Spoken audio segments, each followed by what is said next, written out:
McCaul, the House Foreign Affairs Committee Chairman. Chairman, it's always good to have you.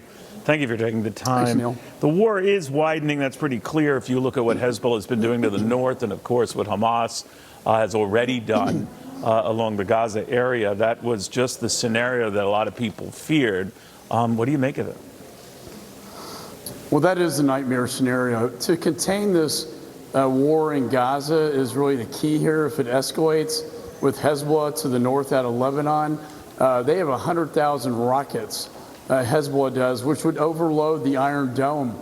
It's not capable of protecting from that many rockets. And so, you know, with Iran playing a role in this, which I know the administration doesn't want to talk about, with Hezbollah in Lebanon, with the ISIS, radical Islamists in Syria, and others threatening a jihad movement to Jerusalem.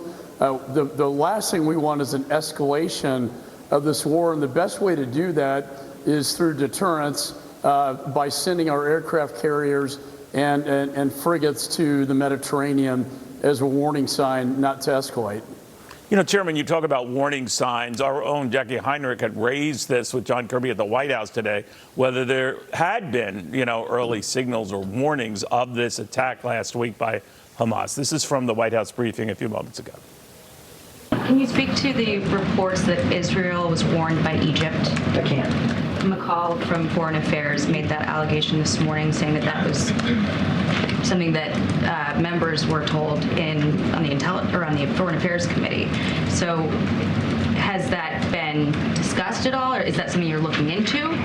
I can't speak to specific intelligence matters. Again, there will be a time to look back at this, as we always do, and we will. Right now, we're sharpening the intelligence gathering and cooperation and sharing with Israel, as we should, since they're involved in active operations, and we're making sure that they get the tools they need. All right, so your intelligence might be saying one thing, Chairman. John Kirby might be holding cards close to his vest. His and at the White House says another. Who's right? Well, we do know the Egyptian intelligence did refer this to Israel. And I can't get into any more depth than that, but I do think there was a threat stream out there. It was a failure of intelligence. And you know, we had a classified briefing that I moderated with the entire House today. And we're going to have to get to the bottom of what went wrong. They planned for almost a year, Hamas did, to make this horrible invasion attack on Israel, and yet there were no warning signs in advance. When the Egyptians did warn Israeli officials, obviously there wasn't enough done to stop it. This concerns me, not just with respect to Hamas, but what about our intelligence on Hezbollah? What about our intelligence on Iran? They say there's no clear link to Iran. I disagree with that. Iran gives them $100 million a year, and we know that a lot of the weapons systems they get come straight out of Iran.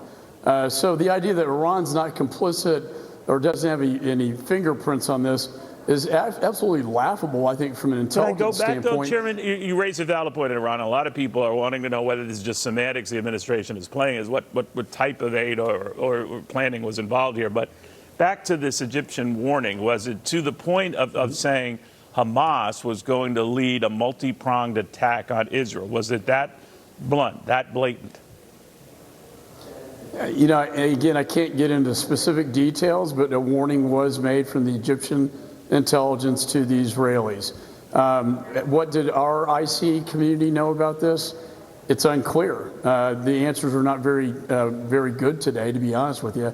And we don't know what levels this intelligence went up the chain in Israel prior to this terror attack from Hamas. Chairman, we're learning that more American munitions have arrived on site to Israel to help them out with this. We know that the USS Gerald R. Ford is just off waters as a presence. More could be coming. Do you think at this point there is a reason to go even beyond that, to have advisors on the ground, for example, in Israel? Yeah, I think the more threat posturing we can have in the region, the more deterrence we have from an escalation. You know, as was mentioned in your report, we do have special operators, and I know the FBI hostage rescue team assisting the IDF, the Israelis, as they move from bombing command and control to going house to house, which is what they're going to start doing soon, that's where it gets really dangerous to rescue hostages and perhaps Americans and Israelis. That's going to take a long time, to be honest with you. And that's when they really need our assistance. No one's better at going house to house than we are, because we perfected that in Iraq. Fallujah was a good example in 2004. So they need our training and assistance. That's why we are there helping them. Chairman, the State Department, as we've just learned, is looking at trying to get Americans who are trying to get out of there the means to do so. This follows on the heels of Canada planning to fly a lot of its citizens and dependents out of Israel by the end of the week. Do you know anything more about that? How will that be different than what was absolute pandemonium around Afghanistan, for example? Yeah, I talked to the Undersecretary of State today about this. I have a task force in our committee, the Foreign Affairs Committee, to assist members who get calls from their constituents about getting Americans out of Israel. There are about 500,000 American citizens in Israel, a lot of them with dual citizenship. We need to help. If they want to get out, we need to help them.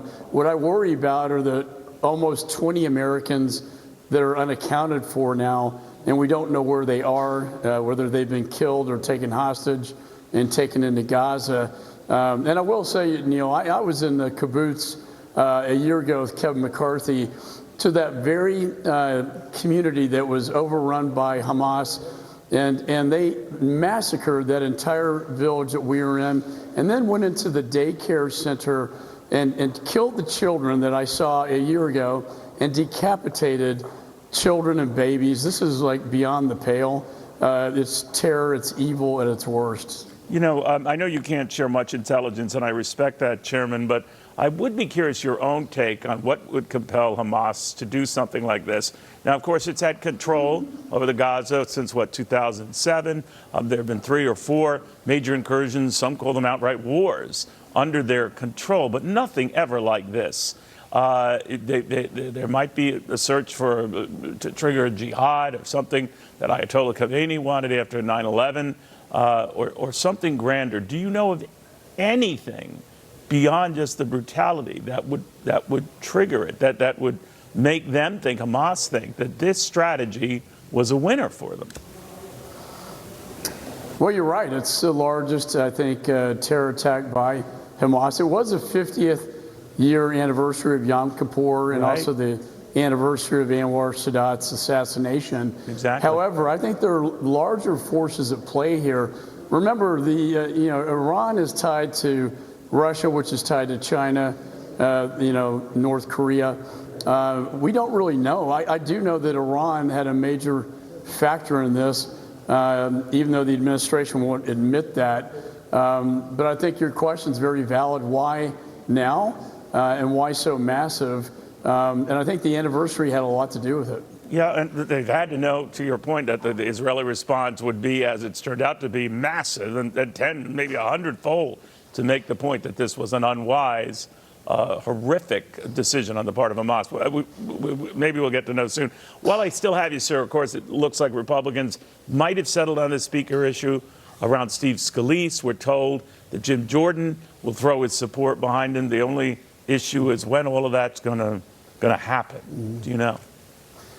Well, we hope any moment now. We were told maybe, around this hour. We don't want to go to the floor without the requisite number, that being 217. We don't want to go through 15 rounds and ballots, which. Well, are there other names emerging, Chairman? I'm sorry. Are there other names emerging? I mean, what you would think with Jordan throwing his support to Scalise, that's it, it's done. But maybe not. No, there'd be no other nominees. It'd just be a question of whether this 8 or so gang of 8, if you will throw their support for Scalise, enough to give him 217. And we don't want to do that and make the charade that was done last time. Because if anything, Neil, this projects weakness to the world. And this is the last thing we need to be showing, is that democracy can't function. And we need to govern. And the first bill that Steve is going to put on the floor is my resolution condemning Hamas for their terror attack and supporting Israel. Would there be another measure to stop this single vote. All it takes is a single congressman to nix a speaker and prompt what we just saw undo Kevin McCarthy. Well, that's right. And so with a razor-thin majority, and you see him walking behind me here, Right. Every vote's going to count, and some members aren't even here, and that makes it worse. So every vote's going to count. But I that think right to they're huddling vacate, up. the right to vacate that gives a single congressman the power to nix Oh. a speaker. I know you're not a fan of that. Are you going to insist on that to settle this speaker matter, that whoever they settle on, assuming it's Steve Scalise, no guarantees, that Well, measure, yeah, that power goes? Well, we as a conference can entertain that. We can change that in motion to vacate later at a later date. I think right now we're really focused on getting a speaker in the chair so we can get the work of the people done. All right, Chairman, we'll see what happens. Thank you very much. Michael McCaul, the Texas Republican, who chairs the Thank you. House Foreign Affairs Committee. All right, let's get the latest then on